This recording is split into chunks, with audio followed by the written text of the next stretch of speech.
Yo, in this week's adventures of the amazing Iceman, it was the year 2025, and the United Empire stood in chaos. A mysterious alien race had began an emergence, integrating unnoticedly into our society, spreading its influence through and through, altering our culture into an empire activated its last line of defense.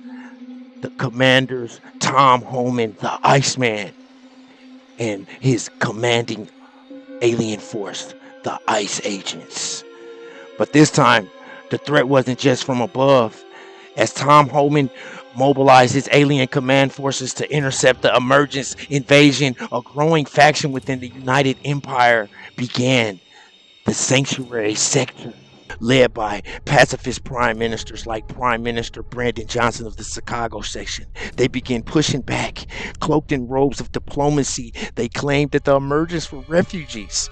They drafted legislation that would cripple Tom Homan's ability to respond, citing compassion and even adding an integration policy.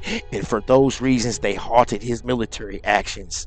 Some even threatened to hold Tom Homan or members of his team in contempt for ignoring the Judge Bogsberg's directives and bringing back Kilmar Garcia from the alien prison that he was sent to. Meanwhile, on the streets of the United Empire, chaos spread. Mobs of brainwashed peasants, conditioned by their leftist propaganda, began calling the empire and its leaderships the oligarchies. They threw stones and scratched up Tesla Cybertrucks and cyber stations, calling it a revolution. Commander Tom Homan knew better. The Iceman stood before Chancellor Kaitlan Collins, the representative of the leftist sector. "You don't see them as people?" she asked. "I see them as exactly who they are," the Iceman responded. "They're aliens, and I am the god of deportation."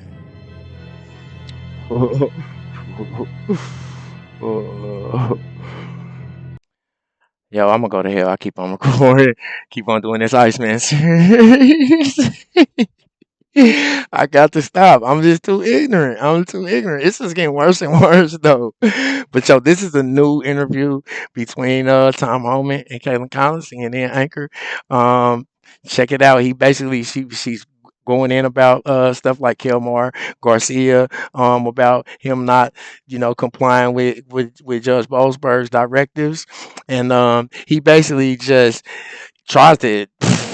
He really knows how to play her now. Make sure you hit that like and subscribe button. I'm gonna get right to the video. My source tonight has spent decades working on immigration enforcement, serving as a top ICE official under President Obama, and now serving as President Trump's border czar. Tom Homan, welcome back to the show. It's great to have you. We heard from President Trump today, essentially telling reporters, talk to the lawyers when he was asked about Judge Boasberg's ruling that probable cause exists to hold officials in criminal contempt, potentially for violating his orders. Do you think that any of your colleagues have violated orders here? No, I don't. I think we follow the judge's order. I think we'll let that litigate in court. No, DOJ is fighting that in court, but I don't think we did anything wrong. And so you're not worried about any of the conversations when it came to Judge Boasberg saying turn the deportation flights around, and yet they continued to make their way to El Salvador? Well, I think the information shows those planes were already in the air in international water, as far as I know. So I don't think we did anything wrong. Yeah. Once it leaves the country, only the president has any type of command over anything outside of the country. According to his written order, I think we did everything by the numbers. Facts. And Siri, you're not ultimately worried here that anyone will be held in contempt or anything like that as they continue this fact-finding investigation overall on this effort? I'm not concerned about it. I mean, fact find all they want. I think the evidence is clear. I think DOJ's made a strong case, and we'll let it play out in court. I mean, as I sit here today talking to you, I don't think anybody in the administration did anything wrong. I don't think we actually violated a court order. So we have two judges here. That's Judge Boasberg's ruling that we found yesterday that the president was asked about. The other judge here, the federal judge in Maryland, Judge Zinnes, has been criticizing the government this week for what she says is doing, quote, nothing to return Kilmar Abrego Garcia to the United States. Are you personally aware of any steps that have been taken to facilitate his return to the United States? Look, I think he's a citizen of El Salvador. He's in El Salvador. He's an illegal alien with a final order of removal. He's a MS-13 member, which is now classified as a terrorist. Terror group. So we removed an illegal alien, MS-13 member, who has a final order removal issued by an immigration judge to his homeland. So should I read that as to say nothing has been done to bring him back to the United States? Yeah. That's what it sounds like. You got that right. I can't speak to everybody in the administration. I can just tell you what my stance is. And I think we did the right thing. I think he's where he should be. And the order of withholding that everybody keeps talking about, order of withholding is you set aside because he's a designated terrorist, which order of withholding is meaningless, I believe, according to the attorneys. And look, even if he came back, people think he's going to be released and go back to, no, he's going to be detained. And he's going to be removed as per the order of removal, either to El Salvador or another country. So this person has an order of removal. He's seen 2 different immigration judges, and he's been ordered deported. And that's exactly what happened. I'm glad you brought that up because that withholding removal order essentially said the one place he can't go is El Salvador, where he's from. He claimed that he was concerned he could be persecuted if he was returned. Why not simply have him return to the U.S., detain him, and then deport him to a third country? Wouldn't that be in accordance with the law? What? I think we're in accordance with the law. I mean, I'm not an attorney. I'm not DOJ fighting this case. But my opinion, in the years I spent doing this job, he is now designated a terrorist. The withholding orders is set aside. And we got to remember, the withholding order was issued years ago. Things have changed.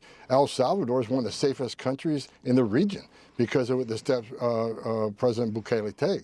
You know, the gangs are no longer operating on the streets of Venezuela, in El Salvador. That's why he built that prison. So I don't think the gang danger that they once thought was there is even there anymore. So the situation has changed. It's much like temporary protected status, the TPS. That's only temporary. When the conditions in the country change, TPS can be ended and they can be removed to the country. Right, so stop asking him that. In court. If you think that you can make the argument that he is fine to go back to El Salvador, I don't have to do that. Why not just make that argument and try to terminate that order that said that the one place he couldn't go to was the one place that I don't have to explain it. Look, again, I'm not litigating this case to the DOJ. I think DOJ's continue to litigate the case, but I think we're in a good stance. I think we're in a good place. Again, I'm not an attorney. I can just speak to my experience as a guy who enforces immigration law, but I think that DOJ has a strong case, and I think we're standing by what we did was the correct thing to do. Has the Attorney General, Pam Bondi, to your knowledge, attempted to revise that withholding removal order? I have not spoken to Pam Bondi about this. You mentioned the Justice Department. One thing that has been on my mind as we've been covering this is President Trump was in office in 2019 when an immigration judge granted this withholding removal status to Abrego Garcia. It was the Trump Justice Department then that decided not to appeal it or fight it. Do you believe that they should have here? Kaitlan. Well, the conditions of the country are different now than they were back then. Maybe the condition of the country is one that the withholding made sense. I mean, I wasn't familiar with the case back in the first administration, but a lot of things could have changed since then. The condition of the country could change. The ruling could change. The facts of the case could change. I'm not familiar on the investigation, the removal from back in the Trump 45, but I'm sure DOJ is well aware of it, and they're litigating it as they seem appropriate. But he know how to deal with this. Because what we heard from the Attorney General essentially the other day was that it's out of their hands to have him return to the United States, that it's up to the president of El Salvador. Well, that's the question. And the president said, "What you want me to smuggle him back?" Paying Bondi. The DOJ has their mission. I have my mission. That's a question for her. But you are someone who's worked in immigration for decades, and you have a view here that you believe that this was the right move ultimately to have him sent here. But wouldn't the proper stance here essentially be to contest this in court, to try to terminate that order and then have him sent, and then you wouldn't be in the middle of this massive legal fight? It's not in the middle of it. Over where the administration's right is here and whether or not they violated a court order. Look at his I don't think we face. violated quarter. I think we did the right thing, and I think it's been litigated by DOJ, and I'll let them fight that out in court or not fight out in court. But I think we did the right thing. As far as what we should do next in judicial process or litigation, I'll leave it up to DOJ. That's their job.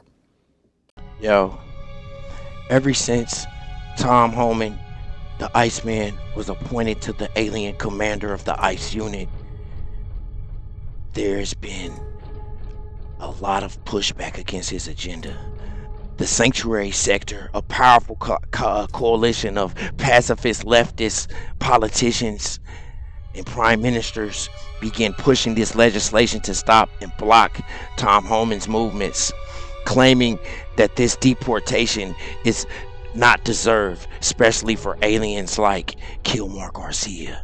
Protests erupt in the streets of the United Empire, fueled by ideological brainwashing, leading to incites and riots. A Tesla orbit station was destroyed in coordination from Democratic emergence attacks. Tom Homan attempts to respond, but is legally shackled by the sanctuary's new protective alien decree. Something must be done. Trumpito, the emperor, said, "Tom Homan, you are the god of deportation, and you will do whatever it takes to remove these aliens from the United Empire."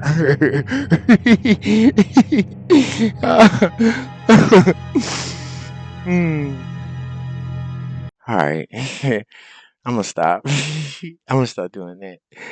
Yo, I promise you, Romero. I promise you, that's my last one. I'm not gonna do no more. And then you can.